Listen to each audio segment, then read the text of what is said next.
सर्दियों का मौसम आते ही हड्डियों और जोड़ों में दर्द की शिकायत शुरू हो जाती है और बहुत से लोग इन दर्दों की वजह से बहुत परेशान रहते हैं, लेकिन इनको ये मालूम ही नहीं होता कि ऐसी कौन सी वजूहात या बीमारी हैं जो इनको इन दर्दों में मुब्तला कर रही हैं। आज की इस वीडियो में हम इन आदात का जिक्र करेंगे जो हड्डियों और जोड़ों की दर्द का बायस बनती हैं, कौन सी ग़िज़ाएँ ऐसी हैं जो वो नहीं ले रहे और कौन सी ग़िज़ाएँ ऐसी हैं जो इन्हें खानी ज़रूरी हैं। और वीडियो के आखिर में हम उन आदात के बारे में बताएंगे जिनको आप अपना कर हड्डियों और जोड़ों के दर्दों से निजात पा सकते हैं। अस्सलाम वालेकुम, मेरा नाम डॉक्टर महविश इदरीस है और मैं इवान एस्थेटिक सेंटर में एज ए क्लिनिकल डाइटिशियन और स्किन एक्सपर्ट काम कर रही हूँ और आप देख रहे हैं सेहत ज़िंदगी। सबसे पहले मैं अगर उन आदात की बात करूँ, वो लोग जो बहुत ज़्यादा मोटापे का शिकार हैं, वो अपनी पोजीशन या अपना पोस्चर ऐसे रखते हैं जिसकी वजह से उनके हड्डियों और जोड़ों में दर्द रहती है। तो सबसे पहले अपने वज़न को कम करें, क्योंकि जब उसके ऊपर वज़न ज़्यादा बढ़ना शुरू हो जाता है तो सबसे पहले हमारे जोड़ों और हड्डियों में दर्द होना शुरू हो जाती है। फिर वो लोग जो एक्सरसाइज या वॉक कर रहे होते हैं जिनमें उनका पोस्चर ठीक नहीं होता, उनको पता नहीं होता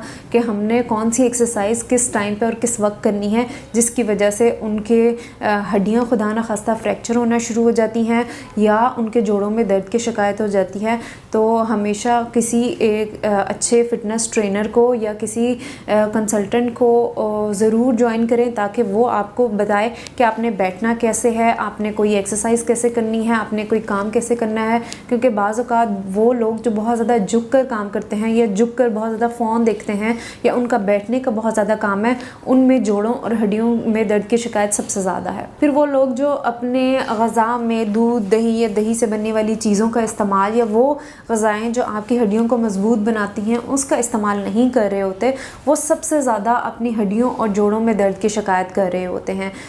तो हमेशा यही कहूँगी कि दूध, दही या दूध से बनी हुई चीज़ों का इस्तेमाल या वो ग़िज़ाएँ जिनमें कैल्शियम बहुत अच्छा पाया जाता है, विटामिन डी बहुत अच्छा पाया गया है, उनका इस्तेमाल अपनी ज़िंदगी में ज़रूर करें ताकि आपको जोड़ों और हड्डियों की दर्द की शिकायत ना हो। फिर वो लोग जो बहुत ज़्यादा ड्राइविंग कर रहे होते हैं, उनकी बैकबोन का मसला भी सिर्फ इसी वजह से होता है क्योंकि उनका पोस्चर ठीक नहीं होता और वो ऐसी ग़िज़ाएँ नहीं ले रहे जो उनकी हड्डियों के लिए और उन जोड़ों के लिए बहुत मुफीद हैं। फिर वो लोग जो एकदम से सर्दी या गर्मी अपने आप को कवर नहीं रखते या जैसे वॉक करके फ़ौरन पंखे के नीचे बैठ गए, उनको भी हड्डियों और जोड़ों के दर्द बहुत ज़्यादा होती है, जिनमें स्पेशली वो लोग जिनको अर्थराइटिस की बीमारी है या जिनको गाउट की बीमारी है, जिनको यूरिक एसिड बहुत ज़्यादा बढ़ा हुआ है, उनका जैसे ही खाना पीना या एहतियात कम होना शुरू हो जाएगी, उनको जोड़ों और हड्डियों में दर्द की शिकायत होना शुरू हो जाएगी। सबसे पहले तो मैं यही कहूँगी, जैसे ही आपको जोड़ों या हड्डियों की दर्द होना शुरू हो जाती है तो सबसे पहले ये मालूम करना बहुत ज़्यादा ज़रूरी है कि उसकी वजह क्या बन रही है। आया कि आपको यूरिक एसिड का मसला है, आया कि आपको अर्थराइटिस का मसला है, आया कि आपको ऑस्टियोपोरोसिस है, आया कि आपकी हड्डियाँ कमज़ोर होना शुरू हो गई हैं, या आप किसी पोस्चर की वजह से या बैठने की वजह से या मोटापे की वजह से आपको हो रहा है। तो जब हमें वजह पता चल जाएगी तो उसको ठीक करना सबसे आसान होगा। ये तो वो सारी वजूहात थी जिनको पता करना और उनको ठीक करना, ये वो आदात थी जिनकी वजह से आपको हड्डियों या जोड़ों की दर्द हो सकती है। तो अब हम उन ग़िज़ाओं के बारे में बात करूँगी, वो कुदरती ग़िज़ाएँ जो आपके घर में मौजूद हैं जिनका इस्तेमाल आपको जोड़ों और दर्दों से निजात दिला सकता है। तो सबसे पहले ग़िज़ा की अगर हम बात करें तो उसमें दूध या दूध से बनी हुई चीज़ें, दही का इस्तेमाल, चीज़ का, पनीर का इस्तेमाल बहुत ज़्यादा ज़रूरी है। जैसे आप 20 या 25 साल को क्रॉस करते हैं तो आपकी हड्डियां कमज़ोर होना शुरू हो जाती हैं। बच्चों के लिए भी बहुत ज़्यादा ज़रूरी है, जब वो अपने बढ़ने की उम्र में होते हैं, उनका कद बढ़ रहा होता है, उनके लिए भी हड्डियां मजबूत करना बहुत ज़्यादा ज़रूरी होती है। तो कोशिश करें दिन में 1 दफ़ा या 2 गिलास दूध का इस्तेमाल ज़रूर करें, तो वो उनके बहुत ज़्यादा फ़ायदा हो सकता है। जैसे हम हमेशा जहाँ पर हड्डियों और जोड़ों की बात होती है हम कैल्शियम की बात करते हैं, तो कैल्शियम कभी भी विटामिन डी के बगैर एब्जॉर्ब नहीं होता, वो हमारे जिस्म में लगता ही नहीं है जब उसको विटामिन डी नहीं मिलता। तो वो लोग जो धूप में नहीं बैठ रहे, वो विटामिन डी के कैप्सूल इस्तेमाल कर सकते हैं, विटामिन डी के इंजेक्शन इस्तेमाल कर सकते हैं, बटर का इस्तेमाल कर सकते हैं, फ़िश में थोड़ा बहुत पाया जाता है, अंडे की जर्दी में थोड़ा बहुत पाया जाता है। तो विटामिन डी का इस्तेमाल भी बहुत ज़्यादा ज़रूरी है। वो लोग जो बंद घरों में रहते हैं या बाहर नहीं जाते, धूप नहीं लगती, उनको भी हड्डियों और जोड़ों के मसले बहुत ज़्यादा हो रहे होते हैं। तो कोशिश करें कि विटामिन डी का इस्तेमाल कैल्शियम के साथ ज़रूर करें। जैसे अगर मैं आपको बताऊं तो विटामिन डी के जो इंजेक्शंस मिलते हैं या टैबलेट्स मिलती हैं, उनका जो टैबलेट्स हैं अगर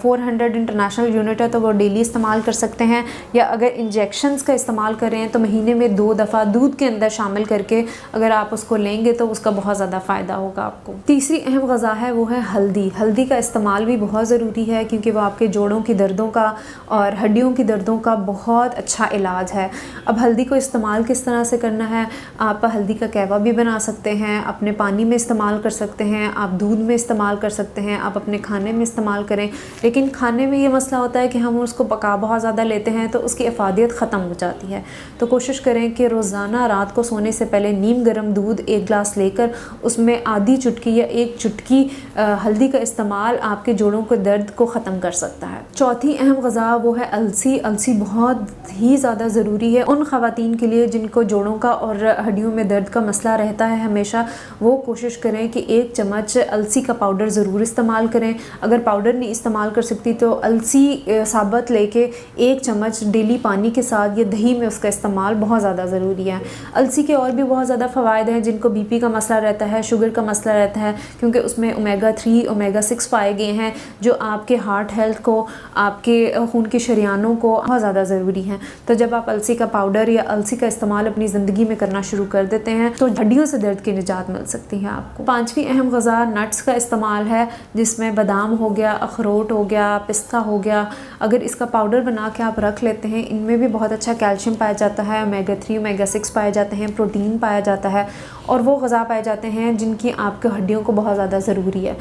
तो अगर इसका इस्तेमाल अगर आप रोज़ाना की बुनियाद में करते हैं तो आपको काफ़ी हद तक हड्डियों का और जोड़ों के मसलों से निजात मिल सकती है। जैसे कि मैंने आपको वो आदात और उन वजूहात और उन कुदरती ग़िज़ाओं के बारे में बताया, तो कुछ ऐसी आदात हैं जिनको अपना कर आप इन मसला मसाइल से हट सकते हैं। जैसे वो ख़वातीन जिनका मोटापा बहुत ज़्यादा है और उनका सारा वज़न उनकी हड्डियों और जोड़ों पर पड़ रहा है, तो वो कोशिश करें कि सबसे पहले अपने वज़न को कम करें। जैसे उनका वज़न कम होना शुरू होगा, वो ख़ुद महसूस करेंगी कि हड्डियों में दर्द की शिकायत कम होना शुरू हो गई है। साथ में वो लोग जो वॉक करते हैं या एक्सरसाइज करते हैं वो अपना पोस्चर ठीक रखें या अपने ट्रेनर से पूछ लें, क्योंकि बाज़ दफ़ा वो बहुत ऐसी गलतियां कर रहे होते हैं जिनकी वजह से उनको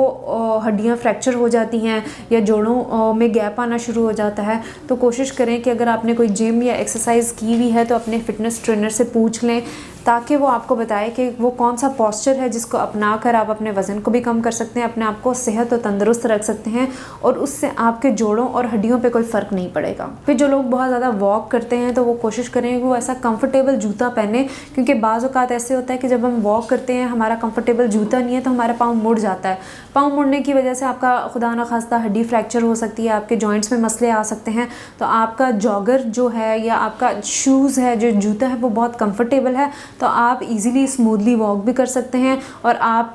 खुदा न खास्ता होने वाले फ्रैक्चर से या जॉइंट के मसले से बच सकते हैं।